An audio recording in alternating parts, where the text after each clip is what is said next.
आमच्या उल्हास माझा न्यूज चॅनलला सबस्क्राईब करा, बेल आयकॉन दाबा आणि पहा उल्हास माझाच्या बातम्या सर्वात आधी आपल्या मोबाईल स्क्रीनवर.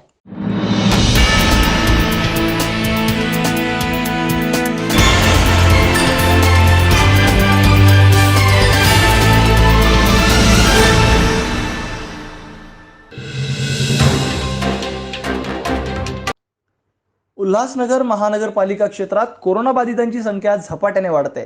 लॉकडाऊन जाहीर केल्यावर ही कोरोना थांबण्याचे नाव घेतच नाहीये. याला कशाप्रकारे आळा घालता येईल यासाठी महानगरपालिकेत महापौर व आयुक्त यांची संयुक्त पत्रकार परिषद घेण्यात आली. त्यावेळी आयुक्त डॉक्टर राजा दयानिधी यांनी शहरातील कोरोनाला रोखण्यासाठी 70 स्वयंसेवकांच्या मदतीने आरोग्य पथक स्थापन करून ते पथक घरोघरी जाऊन रुग्ण शोधण्याचं काम करतील. तसेच मृत्यूची संख्या लक्षात घेता उल्हासनगरमध्ये 150 ऑक्सिजन बेड्सचे रुग्णालय आठवड्याभरात उभारणार असल्याचे त्यांनी पत्रकारांना सांगितलं आहे. कोरोना चाचणीचा अहवाल उशिरा येत असल्याने आता आपण 4000 अँटीजेन टेस्ट किट मागवले आहेत. त्यामुळे अर्ध्या तासात रुग्ण पॉझिटिव्ह आहे की नाही याचे स्पष्ट निदान लागणार आहे. अशा बऱ्याच विषयांवर चर्चा झाली. सरतेशेवटी नगरसेवक अरुण आशान यांच्यावर पत्रकारांनी प्रश्नाचा भडीमार केला असता त्यांनी प्रत्येक प्रश्नाचे अचूक उत्तर दिलं. यावेळी महापौर लीलाबाई आशान, माननीय आयुक्त डॉक्टर राजा दयानिधी, सभागृह नेते राजेंद्र चौधरी व नगरसेवक अरुण आशान उपस्थित होते. आपण हा पत्रकार परिषदेत आपण 3 भाग करूया, 2 भाग करूया. पहिला आपण जे आतापर्यंत सध्याच्या परिस्थिती काय आहे मी सगळ्यांचं थोडं विशद करतोय. त्याच्यानंतर जे आपण मागील 15-20 दिवसामध्ये केलेले काम काय आहे त्याचं आपण करून देतो आणि ते येणाऱ्या कालावधीकरता आपलं नियोजन काय आहे, आपण तयारी काय आहे, असं 3 भागामध्ये आपण देतो. त्यानंतर 1-2 प्रश्न आपण घेऊ. ठीक आहे. पहिल्यांदा कालच्या तारीखमध्ये आपला महानगरपालिका क्षेत्रातील टोटल पॉझिटिव्ह रुग्ण आहे की 4844 लोक आहेत. ते आपल्याला रेग्युलरली प्रत्येक रिपोर्टमध्ये आपल्याला भेटत असतात. 4844 पॉझिटिव्ह केसेस आहे. त्यामध्ये ॲक्टिव्ह केसेस आहे आपल्याकडे 1982 केसेस आहे. तर हे काल बातमीचे डेटा आहे. पण त्यामध्ये कोरोना ट्रीटमेंटमध्ये बऱ्यापैकी 3 भाग असतो. सर्वांना पुन्हा मी सांगू इच्छितो. कोरोना केसेसमध्ये आपल्याकडे 3 प्रकारच्या रुग्ण येतात. एक अतिसौम्य किंवा सौम्य, त्यांना आपण एसिम्प्टोमॅटिक म्हणतो किंवा माइल्ड म्हणतो. दुसरं आपल्याकडे मध्यम लक्षण असलेले लोक म्हणजे मॉडरेट लक्षण असलेले लोक. आणि तिसरं आपण तीव्र किंवा अतितीव्र म्हणजे सिव्हिअर किंवा व्हेरी सिव्हिअर, असा आपल्याकडे 3 कॅटेगरीचे रुग्ण असतात. हा 3ही कॅटेगरीच्या रुग्णांकरिता आपल्याकडे 3 डिफरंट टाईप ऑफ फेसिलिटीज आहेत.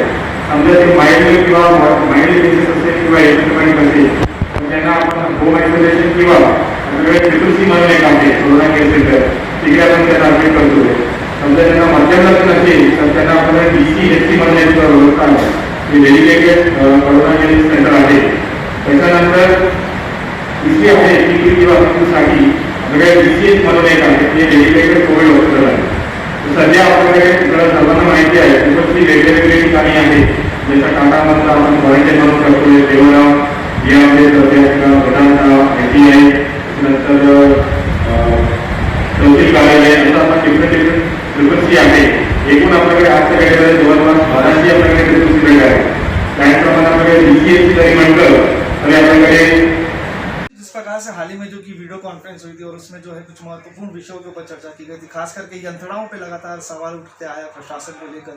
तो जो कदम उठाए जाने हैं, जिस तरीके से एंटीजी टेस्टिंग की भी बात की जा रही है और साथ ही साथ बेड को बढ़ाने की भी बात की जा रही है, अन्य चीज़ों को लेकर जो बात की जा रही है, तो कितना समय इसमें लगेगा इन सारी चीज़ों को इम्प्लीमेंट करने के लिए? क्योंकि इसके पहले भी एम्बुलेंस फैसिलिटीज़ और अन्य फैसिलिटीज़ के लिए कहा गया था, लेकिन अब तक वो जो है यंत्रणा में जोड़ी नहीं गई है. तो कितना समय लगेगा और क्या क्या फैसिलिटीज़ जो है मिल पाएगी कोरोना के संक्रमण से लड़ने के लिए? अभी जैसे कि आज आपने देखा कि पत्रकार परिषद में अभी कमिश्नर साहब ने बताया कि हम लोग ने क्या क्या किया और क्या क्या करना चाहते हैं. मैं आपको बताना चाहता हूं कि आने वाले दिनों में हम लोग एक 150 बेड का हॉस्पिटल बना रहे हैं. हमने आज CC सेंटर 250 बेड का CC सेंटर भी हमने रन कर दिया है. और एम्बुलेंस हमारे पास आज अभी तक 24 एम्बुलेंस हमारे पास है, जो कि जिसमें मॉडिफाइड बसेस भी है और टेम्पो ट्रैवलर भी जो हमने मॉडिफाई की है. हर CC सेंटर पे हमारी एक एम्बुलेंस खड़ी है और हमारे अस्पताल में भी एम्बुलेंस वहाँ पे खड़ी है. और आपको बताना चाहता हूँ कि आने वाले दिनों में जैसे कि आपने बताया कि हमने एक टीम तैयार की है. उस टीम के तहत हम अभी पूरे शहर का जायज़ा लेंगे और थर्मल मीटर, ऑक्सीमीटर और थर्मल गन से हम लोग पूरे डोर टू डोर सर्वे करके हम लोग वहाँ पे सब चेक करेंगे कि किसको बीमार है, किसको बीमारी नहीं है। और मैं एक शहर के लोगों को बताना चाहता हूँ कि आप लोग जहाँ कहीं भी अभी आप रहते हो, तो आपके अगल बगल में अगर कोई ऐसा महानगर पालिका का व्यक्ति अगर थर्मल गन ऑक्सीमीटर लेके आता है, तो आप कृपया उनको सहकार्य करें और सोशल डिस्टेंस मेंटेन करके सहकार्य करें। और कहीं पे अगर आप स्वाब टेस्टिंग करने के लिए प्राइवेट लैब में जाते हो, तो प्राइवेट लैब में न जाते हुए सरकार के माध्यम से, हमारे महानगर पालिका के माध्यम से जो लैब्स है हमारे टेगोराम में या हमारी गोल मैदान पे जो लैब है, वहाँ पर जाके ही आप स्वाब टेस्ट कराएं, ताकि हमें पता चले कि आपका स्वैब का रिपोर्ट कब आया है।